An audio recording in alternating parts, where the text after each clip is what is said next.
The ceremony is over. That is what everyone says. And if the ceremony is over, Marin reasons, then the bond should have come. The healer said it would feel like sunlight breaking open inside her chest. She has been waiting for that feeling her whole life. So she waits. Standing on the cold stone floor of the great hall while the other wolves pair off around her, 2 by 2, like the world was built for everyone but her. Her hands are pressed flat against her sides. Her breathing is controlled. She has learned to make herself very small in rooms that were not made for her. The healer's voice carries. Too broken to bond. The words land the way cold water lands. The crowd does not look away. They watch with the particular patience of people who expected this. Nobody moves to stand beside her. So when the Alpha King crosses the hall and kneels at her feet, why does he look like he has finally found what he came for? Sarah was the lowest thing at the Thorndale ceremony. Not the youngest. Not the poorest. The lowest, and everyone in that hall understood the distinction. The invited daughters of ranked wolves stood in their white ceremony gowns with their wolves humming just beneath the surface, warm and visible, the way a candle glows through good cloth. Marin stood among them in a gown borrowed from a girl who pitied her, and she had nothing humming. Nothing warm. Nothing visible. She had a cracked bone cup in her coat pocket. She'd carried it since she was 9. The healer who raised her had pressed it into her hands the morning she died and said, "Keep this. It is not nothing, even broken." Marin had never been sure what she meant. She kept it anyway, the way you keep the last thing someone gave you, because discarding it would be a second death. The ceremony hall smelled of pine resin and candle wax and something colder underneath, the particular cold of stone that has never once been warm enough. Marin stood in the 3rd row and kept her spine straight and her hands loose at her sides. She had learned young that folding her arms looked like flinching. She did not flinch.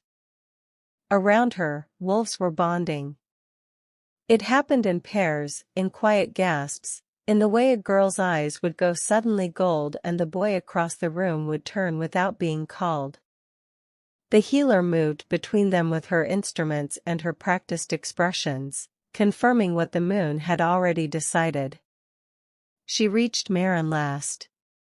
The silence before the healer spoke was the particular silence of a crowd that already knows the answer and is waiting to hear it made official. Marin had heard that silence before.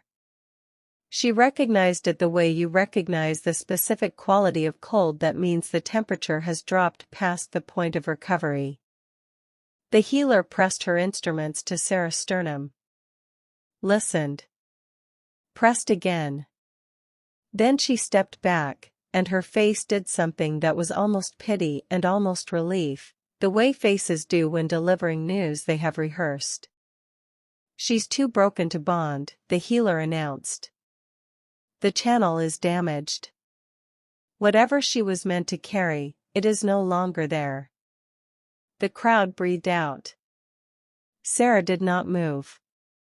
She had made a decision somewhere between waking this morning and walking through those hall doors that she would receive whatever this night gave her with her spine exactly as it was now.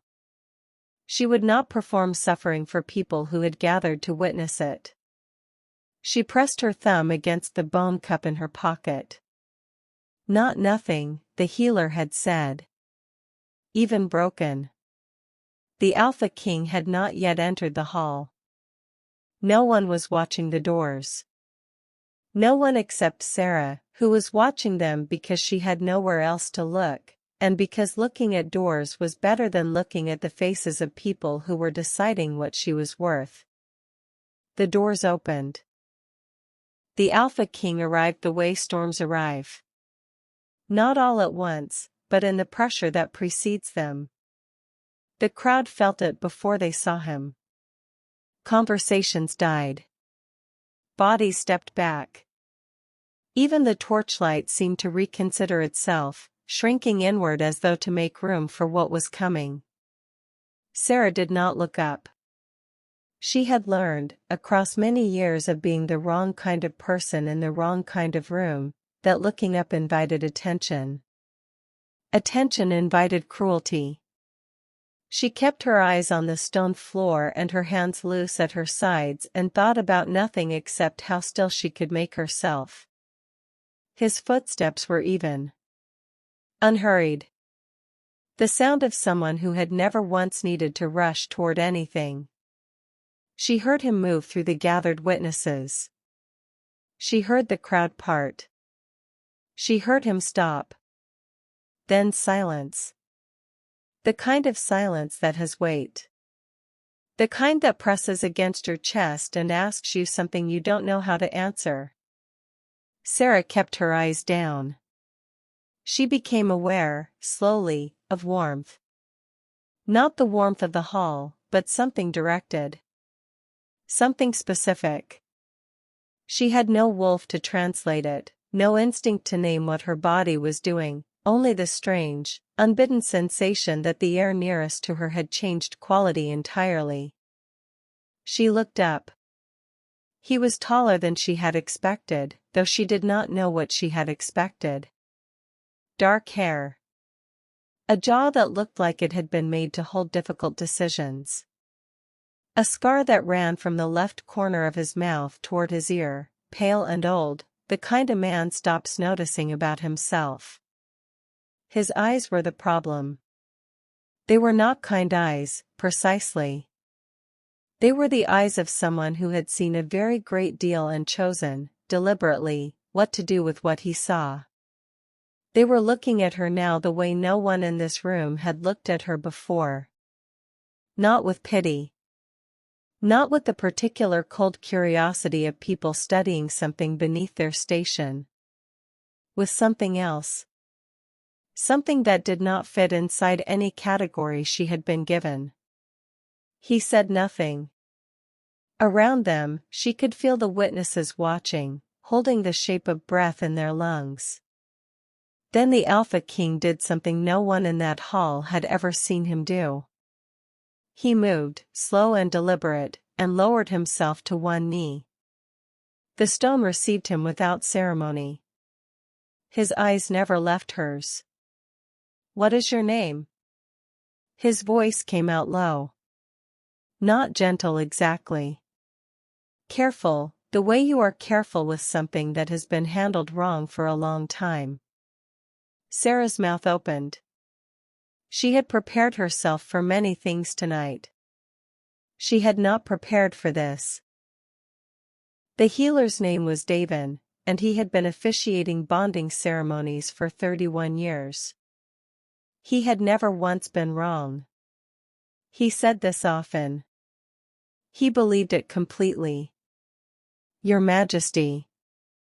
His voice cut across the silence with the practiced authority of a man accustomed to being the most important person in any room. He stepped forward from the witnesses, his ceremonial robes marking him as the voice of the moon goddess in matters of the bond. "I must interrupt." The Alpha King did not stand. This appeared to unsettle Davin considerably. "Your Majesty," he repeated, "the girl has been examined. Prior to the ceremony, as is required by the old rites." He unrolled the document in his hands with a small, deliberate snap. "The results are conclusive. Her bonding channels are, there is no delicate way to state this, collapsed. Scarred beyond function." His eyes moved to Sarah with the brisk indifference of a man describing faulty equipment. "She is too broken to bond. Whatever you believe you are sensing, I assure you, the bond cannot take hold here. The capacity simply does not exist." The room exhaled in collective relief. This was an explanation. Explanations were comfortable. Sarah felt the familiar shape of it settle over her. Too broken. She had been handed that phrase in so many forms across so many years that she recognized it the way you recognize a road you have walked until your feet know it without your mind's permission. She straightened her spine. She did not let her face do anything. The Alpha King rose from his knee. Not quickly. Not in the reactive way of someone startled or corrected. He rose the way he had knelt, deliberately, as though the floor had offered him something and he was finished with it now. He turned to face Davin. Under whose authority, he said, was she examined? Davin blinked. Mine, naturally. As presiding healer of the. Before this ceremony. The Alpha King's voice had not risen. It had done something more effective. It had stilled. She was examined before she arrived in this room. On whose order? A beat of silence. Across the room, near the back column, a woman in pale green shifted her weight. Sarah knew that shift. She had watched Marate make that precise small movement every time she was calculating something. Her stepmother's closest ally. The Alpha King did not look at the woman. He did not need to. He had stopped asking questions and started making statements. Someone in this room, he said quietly, to everyone and no one, arranged for a healer's finding to precede the ceremony. He looked at Davin. I will be reviewing that examination. Its timing. Its witnesses. A pause. Its accuracy. Davin's document trembled slightly in his hands. Sarah looked at the floor. She was afraid to feel anything yet. Hope, at this stage, was the most dangerous thing she owned. Then the Alpha King turned back to her. His voice dropped, meant only for her. They told you this before tonight. It was not a question. Sarah met his eyes. Nodded once. Small and precise. Something moved through his expression, not anger, though anger was in it. Older than anger. The look of a man rearranging what he intends to do next. How long, he said, have they been telling you what you cannot be? The healer who came was not Davin. Davin had been escorted, quietly and without drama, to a private chamber where 3 of the Alpha King's advisors were waiting with a great many specific questions. The Alpha King had arranged this with 4 words to his captain, spoken beneath the noise of the crowd's murmuring. Sarah had watched it happen and understood that this was what authority looked like when it was not performing itself. The new healer was a woman named Osran.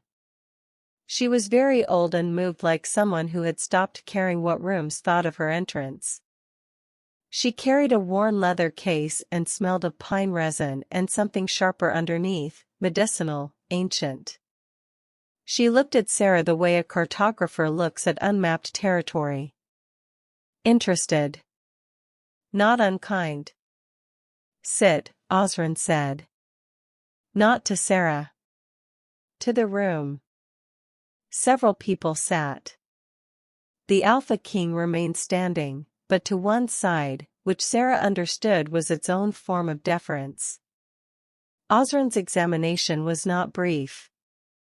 She worked in silence, her hands moving across Sarah's collarbone, her sternum, pressing with 2 fingers at the base of her throat where the bonding channels were said to open. Sarah held very still. She had been examined before and knew how to be a body without being a person inside it. She had practiced this for years. Breathe, Osran said. Sarah breathed. Again. Slower. She breathed slower. Osran made a sound. Low and thoughtful, the kind that meant something was assembling itself in her mind. When did this happen? She asked. Sarah looked at her. I don't know what you mean. The channels aren't collapsed. Osrin's fingers stilled. They're bound. She looked up, her eyes sharp with the fierce light of someone who has just found a textbook entry breathing in front of her. Someone closed them. Deliberately.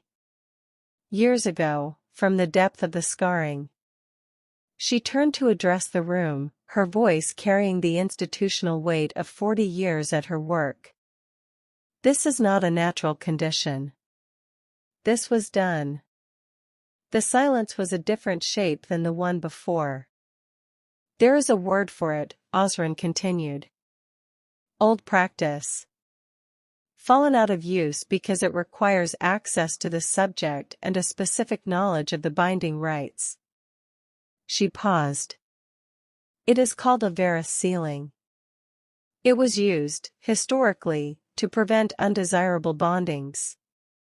To make a wolf appear unbondable.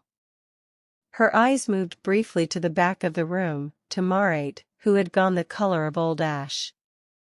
It is not permanent. It was never meant to be permanent. It can be undone. Sarah heard this from a very great distance. She had been told she was broken for so long that the news of her wholeness arrived like a stranger. How long, the Alpha King said, to reverse it? It has already begun reversing, Osrin said simply. It began the moment she came within proximity of her bonded mate. She looked at Sarah with something that was almost an apology for the plainness of what she was about to say. Your channels have been responding since he entered the room. That is why you felt the warmth. That is why you looked up. Sarah's hands were in her lap. She looked at them. That is why you looked up. She thought about all the years she had believed the problem lived inside her. All the space she had given that belief, all the corners of herself she had organized around its permanence. The Alpha King crossed the room. He did not rush. He crouched in front of her chair so that his eyes were level with hers, and he waited until she looked at him. You were never broken, he said. Not loudly. Not for the room. Only for her. They sealed you. There is a difference. Sarah looked at his face, this man she did not know, this man who had knelt on stone in front of a hall full of witnesses for a girl everyone had already written the ending for. I don't know how to, she started. You don't have to know yet, he said. That is not today's task. Outside, she could hear the witnesses beginning to speak again, the careful legal voices of the Alpha King's men dismantling everything that had been arranged against her. Marade had not moved from her column. She was watching Sarah with an expression that had begun as calculation and arrived somewhere Sarah had never expected to see on that face. Recognition. And beneath it, the beginning of shame. The room they gave her was warm. This was the detail that undid her, finally, after everything. Not the reversal of the healer's verdict. Not the dismantling of 30 years of careful architecture erected against her. Just a room with a fire that had been burning long enough to heat the stones, and a window that looked out over something other than a servant's courtyard. Sarah sat on the edge of the bed and did not move for a long time. A girl came with food. Real food, not the calculated minimums she had learned to receive without comment. The girl set it down and left without requiring anything from Sarah's face. She ate slowly. Later, a knock. Soft. Waiting for permission. Come in. It was not who she expected. A child stood in the doorway.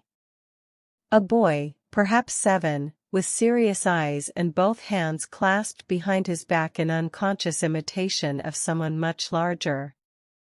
He looked at her with the frank assessment only children and very honest adults permit themselves. You're the one from the ceremony, he said. I am. He considered this. Rin says you made Uncle Calder kneel. He chose to kneel, Sarah said carefully. I didn't ask him to. The boy absorbed this with the grave seriousness he appeared to apply to most things. He crossed the room without invitation and sat in the chair beside the fire, apparently having decided the conversation warranted staying. He doesn't kneel, the boy said. Not for anything. I've been watching for 2 years. Sarah looked at him. What's your name? Pell. He studied his hands. My mother was his sister. She died last winter. He said it the way children say true things, plainly, without the performance of grief, though the grief was clearly present underneath. Uncle Calder got very quiet after. He stopped, Pell paused, searching. He stopped being in rooms properly. Like he was there but also somewhere else. Sarah said nothing. She understood that kind of absence. He was in the room properly tonight, Pell said. He looked at her with sudden directness. When he was talking to you. The fire shifted. A log resettled, sending a small constellation of sparks up the flue. Sarah felt something move in her chest. Not the warmth from earlier, which had been extraordinary and terrifying and larger than anything she had vocabulary for. Something quieter. The specific tenderness you feel for a child who is trying to tell you something important and is using all the words he has. You should sleep, she said gently. Pell stood, obedient but unhurried. At the door he paused, turned back. The healer, he said. Osran.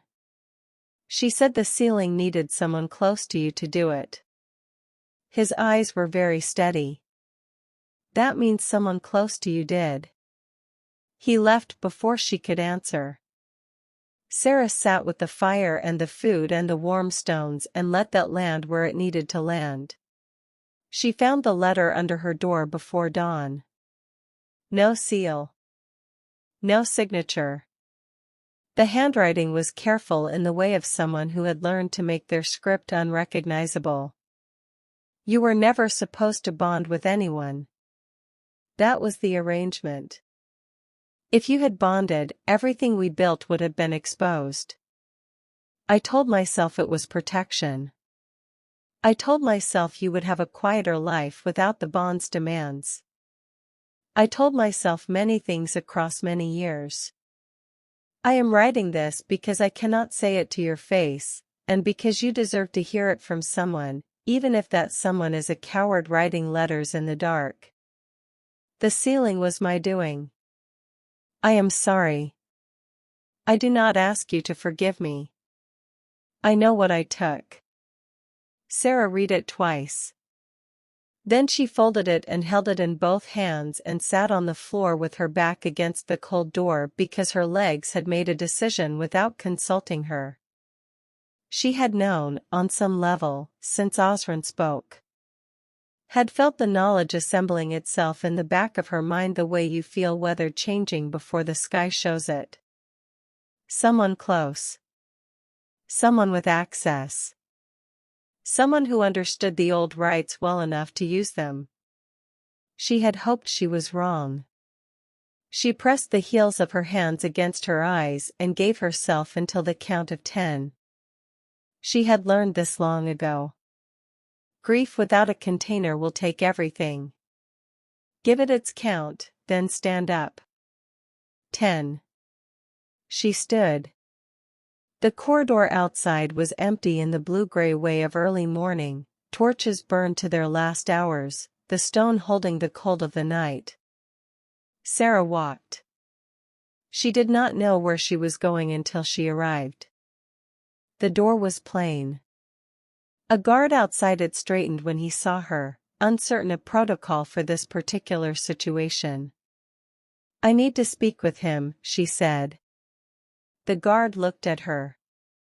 Looked at the letter in her hand. Made a decision that would probably be discussed later. He knocked. A pause. Then the Alpha King's voice, alert in the way of someone who had not been sleeping anyway. Enter. He was at the window. Still dressed, which confirmed the sleeplessness.